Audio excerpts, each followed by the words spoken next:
존경하는 수성구민 여러분 안녕하십니까? 범호 1동 4동, 황금 1동 2동 출신 문화복지위원회 소속 정대현 의원입니다. 본 의원은 수성문화재단 운영 방안과 조직문화 개편을 촉구하기 위한 구정질문을 드리고자 합니다. 수성문화재단은 약 200억 원의 수성구민의 예산으로 운영되는 출자 추정기관입니다. 재단을 관리하는 문화관광과의 1년 예산이 약 300억인 것을 감안하면 재단의 사업 규모는 매우 큽니다. 지난 2년 수성문화재단 대표이사 자리가 공석이었다가 최근 문화복지국장이 대행하고 있으며 사무국장, 도서관 본부장 등 일부 공무원이 파견되어 있습니다. 수성문화재단은 2년마다 감사를 진행하고 있으며 사업계약, 채용 공고 및 절차, 과업지시서, 수의계약 등 여러 가지 문제점이 반복되어 지적되고 있습니다. 22년 도서관장 갑질 사건, 23년 직장 내 괴롭힘 중징계 이력자 채용과 채용 과정에 따른 문제점, 수성문화재단 대표이사가 의원에게 고성과 막말을 하였고 25년 10월 직장 내 괴롭힘 신고로 사건을 조사 중입니다. 이에 본 의원은 수성문화재단 이사장인 김대건 구청장님께 구정질문을 드리고자 합니다. 구청장님 수고가 많으십니다. 수성문화재단 조직 개편 이후 점차 조직이 비대화되고 있으며 위탁 사무 등 업무량이 증가하고 있습니다. 재단 운영에 대하여 어려운 점이 있으십니까? 재단이 기본적으로 요즘은 이제 문화 또 도시관리 이런 재반 분야의 업무가 굉장히 늘어났습니다. 그렇다고 해서 우리가 행정시설 내에서 TO를 추가적으로 확보해서 우리 조직을 가져가기는 굉장히 어려운 상황입니다. 그래서 대부분이 시도와 특별시 이런 데서는 문화재단과 공사를 만들어서 도시관리 부분은 공사에 주고 또 문화재단 내 교육과 문화경제 이런 전반적으로 드라이빙 할 수 있도록 이렇게 재단을 만들어서 운영합니다. 그런 측면에서 굉장히 업무가 늘어나고 있다는 것, 영역이 늘어나고 있다는 것을 일단 말씀 좀 드리고 재단 운영에 지금 어떤 그거는 조직에 있어서 최근에 우리 재단 인력이 증가하고 또 우리 업무가 증가함으로 해서 우리 지방세 세입으로 도시의 기본적인 인건비를 확보할 수 없는 그런 단계까지 가 있습니다. 그러면은 이 조직의 운영을 어떻게 효율적으로 앞으로 할지 그것을 우리 몇 차례 안에 내부적으로 검토하고 있는데 그렇다고 해서 우리가 주민들이 요구하는 시설들을 안 만들 수가 없지 않습니까? 도서관이라든지 체육시설이라든지 전반적으로 많이 요구를 하고 있는데 거기에 대응해서 앞으로 시설들을 많이 만들면은 인건비가 많이 들어가고 운영비가 들어가는데 이 부분들을 어떻게 할 것인가 하는 것이 재단의 현재의 고민이고 어려움입니다. 미국 같은 경우에는 자원봉사 시스템이 굉장히 활성화되어 있습니다. 그런 방면에 일본은 우리와 비슷한 상황이었는데 일본은 정부 지원을 최근에 와서 정부 지원을 대부분 끊고 자체 기업의 기부나 여러 가지 보조금에 의해서 독자 생존을 하다 보니까 문화시설 자체가 일본에서 굉장히 지금 활동이 축소되고 마을 중심과 같은 문화 서비스가 이루어지다 보니까 상당히 침체기가 걷고 있다. 이 두 가지 상반된 논리를 가지고 우리가 앞으로 미래의 인력 운영이나 전망적 경영 방향을 지금 정하고 실험하고 있다고 그렇게 말씀을 드립니다. 예, 다음 질문 드리겠습니다. 최근 직장 내 괴롭힘 신고가 들어와 조사 중인 것으로 알고 있습니다. 조사 과정과 앞으로 구체적인 계획이 있다면 말씀해 주시면 감사하겠습니다. 최근에 이제 들어와서 이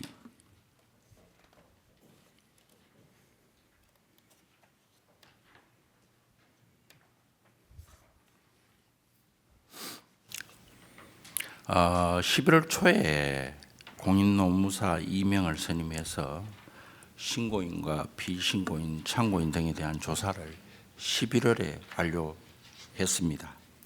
이달 초 신고인이 추가로 의견을 제출을 했습니다. 현재 그 동일한 절차에 따라 추가 제출한 사항에 대해서 노무사가 조사를 진행 중에 있고 이번 달 내 조사가 완료될 예정입니다. 내년 1월 초 조사 결과 보고서가 제출되면은 1월 중순 심의위원회를 개최해 외부 전문가, 노사협의회 직원 등이 직장 내 괴롭힘 해당 여부에 대한 최종적인 심의를 할 겁니다.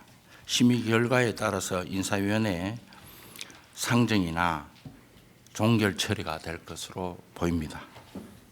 이 부분에 대해서는 저희들이 직접 조사하거나 이런 절차를 받지 않고 객관성을 유지하기 위해서 노무사들이라든지 외부의 인력을 활용해서 조사를 하고 있다는 말씀을 부과해 드립니다. 예. 네, 다음 질문 드리겠습니다. 2023년 수석문화재단 4급 직원 채용 당시 전 직장에서 직장 내 괴롭힘으로 중징계 이력이 있는 사람이 채용되었고 자료 요청을 하였으나 일부만 제공받았습니다. 그 직원이 25년 9월 말 연장 계약이 된 것으로 알고 있습니다. 이 연장 계약 관련해서 심의위원 구성 및 연장 계약 절차에 대해서 설명 부탁드리겠습니다. 징계의 어떤 정도에 따라서 다음에 다른 기관에 취직을 할 수 있느냐 안 하느냐 하는 부분이 있을 수 있습니다. 그런 점이 굉장히 중요한데 우리 공무원들도 그렇고 일반 기관에서 징계를 받았다고 해서 다음 직장에서 그것으로 거부되는 것이 그 정해놓은 기준들이 있습니다. 우리 재단에서는 인사 규정에 보면은 파면, 해임 뭐 이런 정도가 돼야 우리가 그 전에 직장에서 근무한 경력을 가지고 거부할 수 있는 그런 메커니즘에 있습니다. 그리고 또 그 직장에 사전에 평가하기 전에 그 직원에 대한 징계 내력이나 이력을 요구했을 때 그 직장에서 주기가 굉장히 어려운 겁니다. 그 이력을. 왜냐하면 그것이 개인 프라이버시이기 때문입니다. 이런 법적 제한이 상당히 있어요. 우리가 그 사람 내부에 대해서 그런 커리어를 쉽게 받아볼 수 있다고 생각하는 것 같은데 그건 굉장히 어렵습니다. 요즘 프라이버시법이 굉장히 강하게 적용이 돼서 개인을 정보를 달려고 할 때 그 직장 내 직원들이 자기가 위법할 요인을 가지고 그렇게 쉽게 내주기가 어렵다는 사실입니다.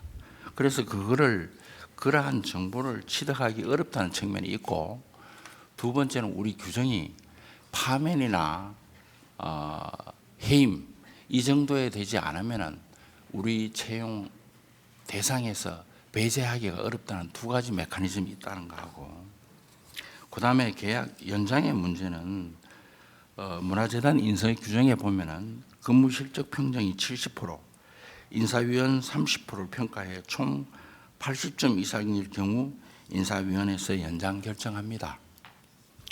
그래서 근무 성적 평정은 재단 내부적으로 대표이사 대행, 사무국장 이런 분들 57.68 나왔고요.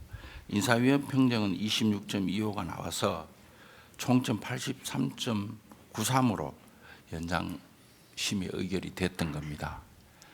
그리고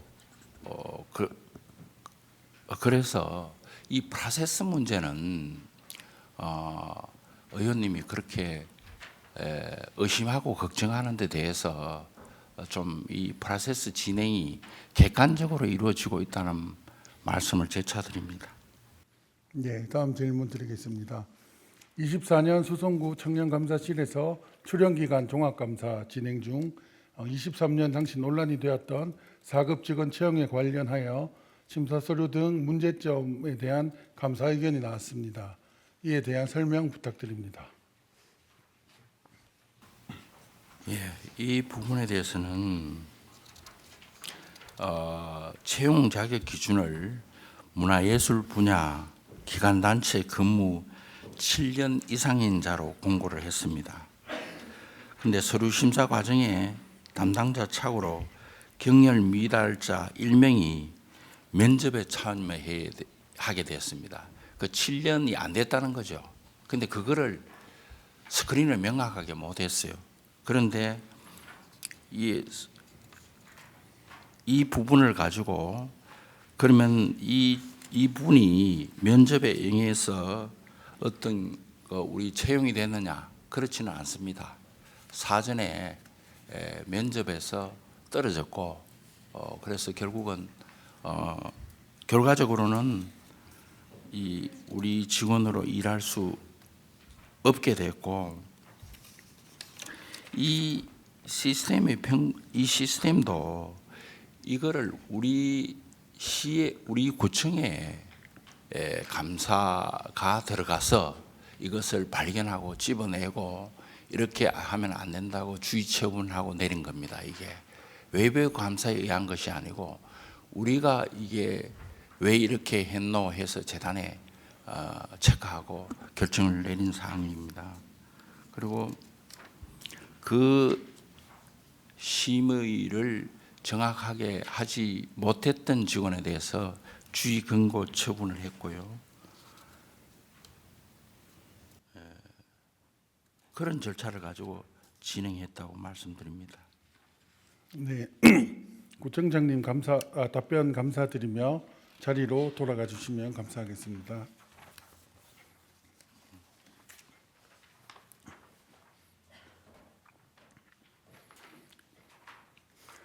수성문화재단은 다양한 문화예술 사업으로 수성 구민들에게 서비스를 제공하고 있으며 다양한 분야에서 실적이 뛰어나 좋은 평가를 받고 있습니다. 이 결과 모두 공직자 여러분들이 수성구를 위해 최선을 다하신 결과입니다. 하지만 수성문화재단을 둘러싼 부정적인 이미지가 여전히 존재합니다.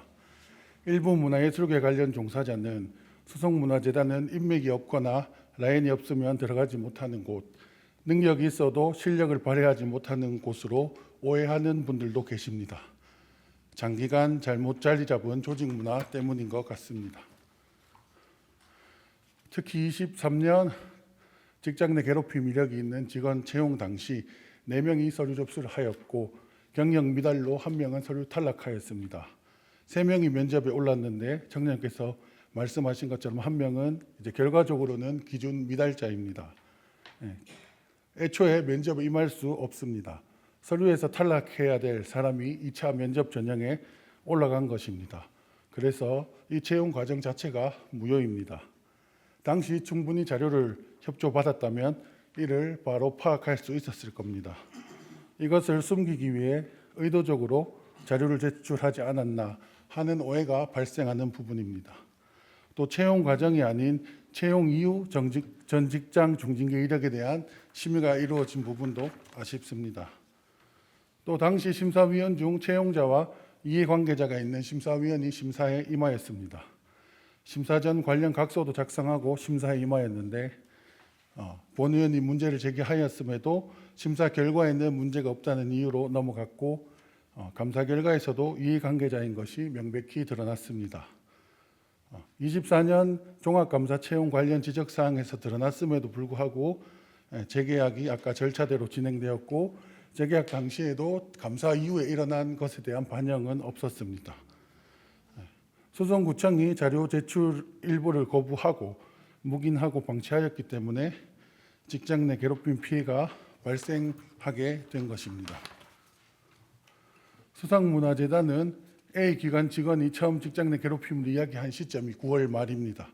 그리고 추석 연휴 기간 등이 지나고 10월 말 공식 신고가 접수되었습니다.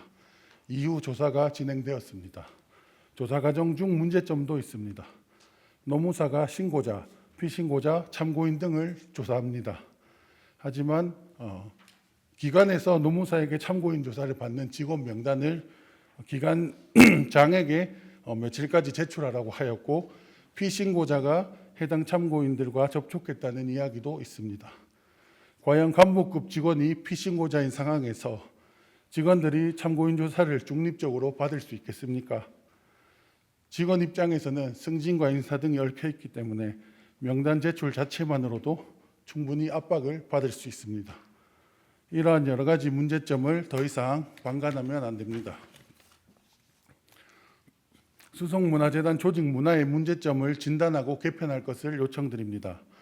잘못된 것을 투명하게 밝히고 이에 따른 조치를 취해 주시기 바랍니다. 최근 방송인 등 공인들의 인성에 대한 여러 문제점으로 지속적으로 사회의 논란을 불러일으키고 있습니다. 실력과 능력보다는 인성이 중요합니다. 직장은 혼자 일하는 것이 아닌 여러 사람이 함께 일하는 곳이기 때문입니다. 처음 중치가 생겼을 때 바로 치료하면 문제가 해결되지만 이것을 방치하면 잇몸 전체로 퍼져 모든 치아가 썩어버리고 맙니다. 가장 늦었다고 생각할 때가 가장 빠르다는 말이 있습니다. 지금 바로 적극 행정이 필요한 시기입니다. 이상으로 구정 질문을 마치겠습니다. 경청해 주셔서 감사합니다.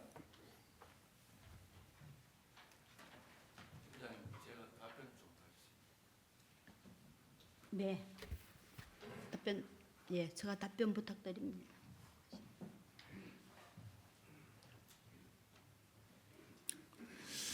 우리 정대영 의원께서 참 열심히 하시려고 하는 것은 이해가 갑니다. 그런데 우리 재단에 자료 요청하면 안 준다고 그러고 자꾸 숨긴다고 이렇게 말씀하시는데, 우리 재단 직원들도 법을 따라야 되는 의무가 있어요. 신청을 하면은 개인 프라이버시에 관련된 것은 줄 수가 없어요. 그래, 그걸 안 준다고 계속 뭐 숨기니 이렇게 해서 계속 요구를 하면 우리 직원들이 법을 위반하라는 거냐, 이렇게 생각할 수가 있거든요. 그러니까 거기에 관한 사항들은 좀 구체적으로 좀 판례라든가 이런 걸 보고, 아, 우리 한계가, 요구할 수 있는 한계가 여기구나, 이런 거를 좀 인식해 주시면 좋겠다는 말씀 드리고요. 그 다음에 어느 조직이나 문제가 없을 수 없습니다. 그런데 그 시스템이 원활하게 정화되고 할 수 있는 제도적 장치를 운영하느냐 하는 것이거든요. 지금 우리 갑질 논란도 그런 것을 공정성을 확보하기 위해서 외부의 노무사들을 다 이용합니다. 그리고 외부의 평가, 또 노사, 거기 직원들, 노조를 형성하고 있는 직원들이 들어가서 이 문제가 갑질이나 아니나 다 프로세스를 거치는 겁니다. 그래서 외부에서 보듯이 이게 갑질이다라는 생각으로 접근하면은 굉장히 오히려 위험하다. 이것을 그냥 제3기관이 하도록 결과가 나오면은, 거기에 대해서 갑질이라고 결과 판정이 나오면은 그때 갑질이라고 하는 것이 맞지 않느냐. 미리 그거를 갑질 뭐 이렇게 해서 계속 하는 거는 우리 조직에 오히려 그 하고자 하는 적극적인 의지를 끊는 것이 아니냐, 이런 우려를 좀 할 수밖에 없고요. 또 그 다음에 우리 재단이 그동안에 공무원을 많이 파견했습니다. 공무원이 약 30명 정도가